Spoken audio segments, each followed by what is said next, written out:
Sean, വളരെ പ്രധാനപ്പെട്ട ഒരു തീരുമാനം കോടതിയുടെ ഭാഗത്തുനിന്ന് വരുന്നു. താങ്കളുടെ പ്രതികരണം? ഞാൻ എന്നും പറയാറുള്ള പോലെ ഇന്ത്യൻ ജുഡീഷ്യറിയിൽ എനിക്ക് വിശ്വാസമുണ്ട്, ഇന്ത്യൻ നിയമവ്യവസ്ഥയിൽ എനിക്ക് വിശ്വാസമുണ്ട്, കോടതിയിൽ എനിക്ക് വിശ്വാസമുണ്ട്. ആ വിശ്വാസം ഒന്നുകൂടെ ഊട്ടി ഉറപ്പിക്കുന്ന ഒരു വിധിയാണ് ഇന്നുണ്ടായത്. ഇതൊരു മാസപ്പടി എന്നതിനപ്പുറത്തേക്ക് വിശാലമായി ഈ SFIO അന്വേഷണം കൊണ്ടുപോകുമെന്ന് താങ്കൾ പ്രതീക്ഷിക്കുന്നുണ്ടോ?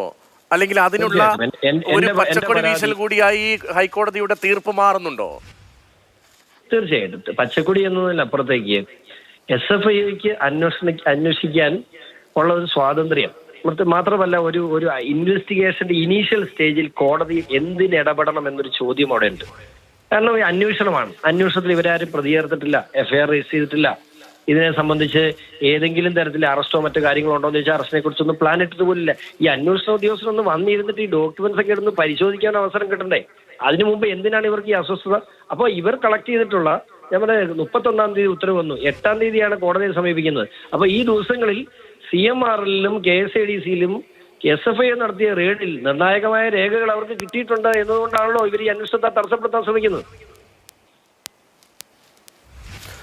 ഇനി പക്ഷേ ഈ കോടതിയുടെ തീർപ്പ് വന്നതോടുകൂടി അങ്ങനെ ഒരു തടസ്സത്തിന് സാധ്യതയില്ല എന്നത് വ്യക്തമാകുന്നുണ്ട്.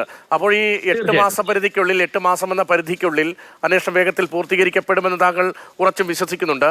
പുതുതായി ഏതെങ്കിലും തരത്തിലുള്ള തെളിവുകളോ രേഖകളോ ഈ അന്വേഷണ ഏജൻസി കൈമാറാൻ ആലോചിക്കുന്നുണ്ടോ? അത്തരം തെളിവുകളുണ്ടോ? കഴിഞ്ഞ ദിവസം മാത്യു വാർത്താ സമ്മേളനത്തിൽ ചില രേഖകളൊക്കെ തെളിവായി മുഖ്യമന്ത്രിക്കെതിരെ ഉന്നയിക്കുന്നുണ്ടായിരുന്നു.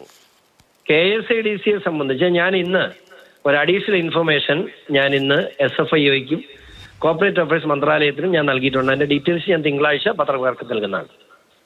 ഒരു പ്രധാനപ്പെട്ട തെളിവാണോ, ഡോക്യുമെന്റ് ആണോ? തീർച്ചയായിട്ടും KSADC ഇതിനകത്ത് എന്താണ് KSADCയുടെ പങ്ക് എന്ന് ജനങ്ങൾക്ക് ബോധ്യപ്പെടുന്ന രീതിയിലുള്ള, അല്ലെങ്കിൽ SFIOയ്ക്കും കോർപ്പറേറ്റ് അഫയേഴ്സിനും എന്റെ തെളിവിന്റെ ആവശ്യമില്ല, അതിനേക്കാൾ കൂടുതൽ കാര്യങ്ങൾ അവർക്ക് കിട്ടിയിട്ടുണ്ടെന്നാണ് എന്റെ വിശ്വാസം. പക്ഷെ പൊതുസമൂഹത്തിനും മാധ്യമപ്രവർത്തകർക്കും കൃത്യമായി എന്താണ് KSADC ഇതിനകത്ത് വഹിച്ച പങ്ക് എന്ന് കൃത്യമായി ബോധ്യപ്പെടും.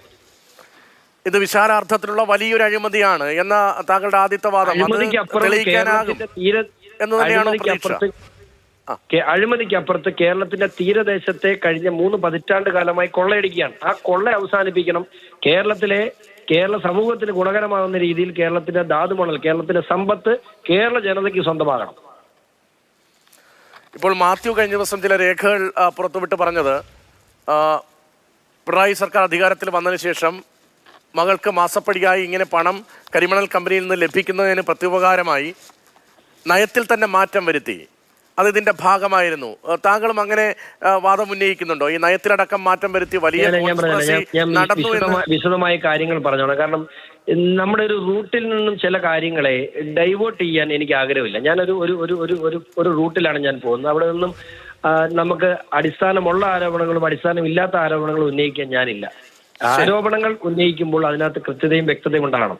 അടിസ്ഥാനപരമായ ആരോപണങ്ങൾ ഒരെണ്ണം ഉന്നയിച്ചാൽ ഈ കേസിനെ പൂർണ്ണമായും തകർക്കാൻ ആ ആരോപണം കാരണമാവും. അതുകൊണ്ട് തന്നെ ഒരു ആരോപണങ്ങളിലും അടിസ്ഥാനപരമായി എന്റെ കയ്യിൽ രേഖയില്ലാത്തൊരു കാര്യം ഞാൻ മിണ്ടില്ല, പറയില്ല. ശരി, നന്ദി ശ്രീ ഷോൺ ജോർജ് കാര്യങ്ങൾ വിശദീകരിച്ചതിന്.